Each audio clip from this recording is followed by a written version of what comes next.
Hello everyone and welcome to today's video. Today I'm doing a fun hypothetical scenario for the 2026 Senate elections, and this involves shifting the 2026 Senate map by roughly 5 points towards the Democratic direction for 2026.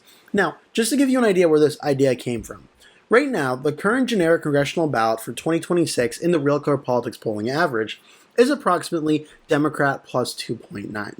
Now, when you examine the Senate map from back in 2020, the Republicans won by roughly that margin of roughly about 2.9, 2.8% or so, about 3 points. So to shift it this way to get the result for 2026, you would have to shift the map by approximately 5 points. So I thought it'd be fun to shift the Senate map results from the 2020 map towards the Democrats by 5 points and just showing what the election results would look like just based on that alone. Now, obviously, this isn't how elections work and such, and I'll provide additional commentary, but I thought it would be very interesting to go through this and kind of see how it would go. First things first, though, I do just want to point out we have two elections that are up in 2026 that were not up on the 2020 map in Ohio and Florida. These are now special elections. So for this one, what I'm going to do is I'm going to shift this, where this one was Democrat and Republican essentially even. So instead of shifting this one by 5 points for the Democrats, I'm going to shift this one, since the Republicans won by about 0.1, I'm going to shift this one about 3 points towards the Democratic side, just to get that 2.9% number. So for the 2022 map, I'm going to shift it approximately 3 points to get to the Democratic side here.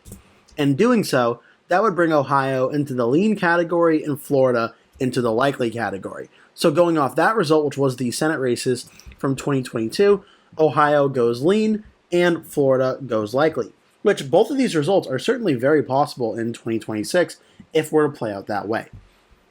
But now with that out of the way, we can look at the election results in 2020, where we'll start out with some states like Oregon, which was a safe Democratic win here. On the new map, it would also be more of a safe Democratic win, not really too much of a surprise. We'd also see safe wins in Idaho, Wyoming, South Dakota, Nebraska, Oklahoma, Arkansas, and Louisiana. So let's just start filling some of these states in as they are on this map. Again, not really too much of a surprise. Nebraska is interesting because Dan Osborne did not run in that election. He will be running this time. So again, you're going to see some lapses here where it's not totally going to work out 100% this way, but still kind of interesting here.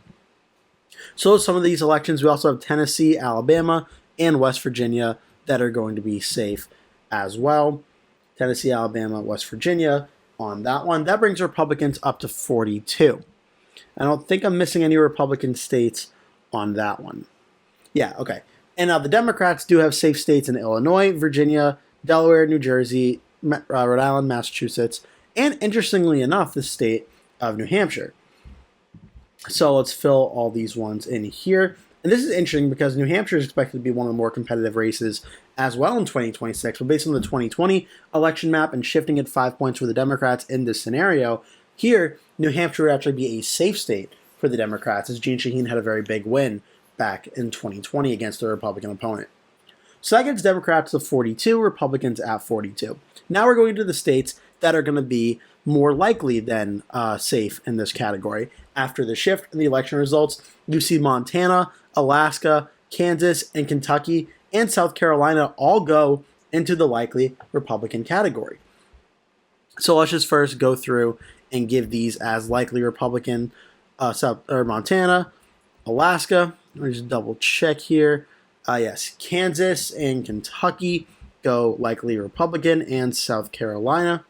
That gets the Republicans up to 47 with this new electoral map. Now, on the Democratic side, we see Colorado, New Mexico go likely Democratic. Arizona, which was up at the time, but there will not be a Senate race in Arizona in this one.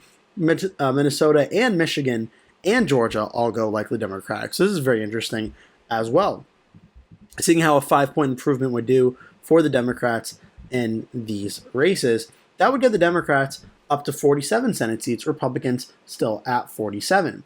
Now we have some states in South Dakota, Iowa, Texas, Mississippi, North Carolina, and in Maine. And in this one, I did miss South Dakota. Sorry, that should be safe Republican. I did miss that one. I do apologize for that. Now we have some very interesting results here. In this shift, it actually shows Texas, Mississippi, Iowa, and Maine being lean Republican states. Now, it's interesting seeing Maine, obviously, as Republican Senator Susan Collins. This is expected to be a very close race without a doubt. It's going to be very close. But Iowa, Texas, or Mississippi, and Texas being all lean is very interesting, as these are three states that are currently viewed as likely Republican, but Democrats, in trying to expand the map, are targeting Iowa and in Texas and Mississippi. I've seen some comments about Mississippi and how the Republican incumbent there, Cindy Hyde-Smith, typically underperforms compared to other Republicans in the state in the election results. So that could be very interesting. Now we have the state of North Carolina, and this is where things get very, very interesting. Tom Tillis' last race, I talked about in several videos how Tom Tillis would be as a general election candidate and how he's been one of the more weaker, underperforming Republicans in the state. Based on this shift on this new map, North Carolina actually moves into the lean Democratic category. So even in this scenario, which doesn't affect or account for the fact that Roy Cooper is the Democratic candidate, North Carolina becomes a lean Democratic state. This would get the Republicans to 52 Senate seats, Democrats at 48. And this is very interesting because the margins are obviously very much way off from how I currently have them in my own map. But this is the exact number of Senate seats I currently have in my prediction for 2026. I do currently have Republicans getting 52 Senate seats and Democrats getting 48. So it is interesting just doing a 5-point shift on the Senate map of their election results from 2020 to 2026 for the more Democratic environment. The Senate seat numbers actually lining up exactly where I thought it would be. Now we get into some of the conversations about some of these results that are interesting. North Carolina being in the lean Democratic category, you could argue with Roy Cooper as the Democratic candidate, it very well could end up being lean Democratic. Michigan being likely Democratic, I think after the 2024 Senate race, this one might be a little bit more of a stretch, but without President Trump at the top of the ticket to lead Republicans and get a lot of Republican vote out there, is it impossible for the Democrats to break 5% in the state of Michigan? I wouldn't say it's impossible, especially if something happens in the next year or so where President Trump and the Republicans' approval ratings start going down, then I think it's certainly possible. Georgia being a likely Democratic win also is not really impossible either when you look at the fact that if it goes to a runoff election, if the Republican candidates or Republicans cannot coalesce around one candidate, or if a scandal breaks out, I think John Ossoff could win by a little bit more than 5 points. I certainly wouldn't bet on it, but I think it is possible. But those three are very interesting to watch. New Hampshire being a safe Democratic win, I already voiced my disagreement on that. I don't expect that to happen. But again, Democrats, I think, certainly have an advantage in that state. Maine still remaining a lean Republican state, though, even after the 5-point shift, shows how strong of a night that Susan Collins did have back in 2020. And what's interesting here, when you look at this map, Collins won by 8.6%, but Collins did get 51% of the vote on the first round. Two independent candidates, or two third-party candidates, got about 6% of the vote. If there was not a third-party candidate in this race, I think we more likely than not see the Democrat Sarah Gideon likely do much better than the actual results ended up being. That could be something to watch for as well and factoring in for 2026. Now, when you look at states like Ohio, Iowa, Texas, and Mississippi being lean Republican, this is also pretty interesting.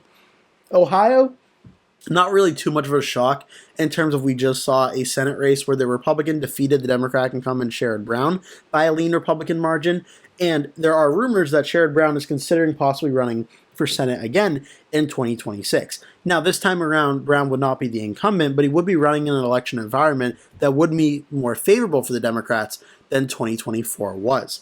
Now, John Husted, the Republican senator, is a stronger candidate than Bernie Moreno is, in my opinion and forecasting thus far. So everything kind of balances out, but I wouldn't expect that Ohio being under 5 points would be a hot take at all for the 2026 Senate election, so that's very feasible. The state of Iowa being under 5 points as a lean Republican state with Joni Ernst as well, I don't think is very unfeasible either. Again, in an election environment that's more friendly for the Democrats, and Joni Ernst's recent statements and such that have certainly caused her approval ratings to go down, I think Iowa being under a 5-point victory, I wouldn't think it'd be by very much, but maybe a 4.5-point win for Joni Ernst in Iowa, again, I really don't think is that unrealistic. Now, Texas also being under 5 points, if Ken Paxton were to become the Republican nominee, I really think this is a very realistic possible scenario that Texas ends up being under a 5-point win. Again, don't forget, in 2018, the last Democratic wave midterm year, Ted Cruz only won his Senate race by a little bit under 3 points. So Texas has very relatively recently had a very close Senate race with a Republican candidate that in the polls heading into the election day was not super popular among the Texas electorate. Ken Paxton would probably be just like that, if not even worse. Texas being a lean Republican win certainly could be in the cards for 2026. Now, Mississippi is interesting. Mississippi I want to do a little more digging on because Cindy Hyde-Smith in the state of Mississippi only won by 10 points, where the other Senate race, which was up in 2024, the Republican Roger Wicker won by 25.6%. But Cindy Hyde-Smith only won by 10 points against Mike Espy. So there could be some potential to watch Mississippi that I don't think, like the map in this scenario, has it as a lean Republican state. I don't think it would go that far on the actual Senate map. But there is some real potential. Mississippi could be under a safe Republican win again. It may be a state that goes in the likely Republican category rather than safe Republican category due to the fact that Democrats maybe are doing a little bit better in that race because it's Cindy Hyde-Smith and not another candidate. So that's very interesting. As for the other safe states, safe in Oregon, Illinois, Delaware, New Jersey, Massachusetts, Rhode Island, and Virginia. I already talked about New Hampshire, but these states, there's not really too much to argue here. Not really too much I disagree with. I mean, these were already pretty much safe states that got even more blue. Virginia with Mark Warner, maybe, unless the Republicans put up a formidable candidate like Glenn Youngkin, I don't think this race is going to be really anything other than safe Democrat or at very least very high ceiling likely Democrat. So I don't really have much to argue on there. The only safe Republican seat that I would argue is not safe would be the state of Nebraska with Dan Osborne versus Pete Ricketts. I do think that'll be under 15% margin of victory. But I thought this was a very interesting video, a very interesting exercise. It'll be interesting to see how this all plays out for 2026. If this map, which again is just shifting the 2020 map by about 5 points and then adding in Ohio and Florida, it'd be interesting to do kind of a revision on this after the 2026 midterm elections and seeing, did this map even come close to getting some results? Did it correctly predict a lean Democratic win in North Carolina, or likely Democratic win in Michigan or in Georgia, or a lean Republican win in Iowa or Texas or Ohio? It could be very interesting to watch how this could go for 2026 and if it ends up being semi-close to this or where it gets right or not. I think that'd be a very interesting conversation to come back to. I thought this was a fun video. I thought it was interesting. Make sure to leave your thoughts down below. If you enjoyed this video, if you'd like to see me do more videos like this type of scenario video going forward, leave all your thoughts down below. Thank you so much for watching, and I hope to see you in a future video.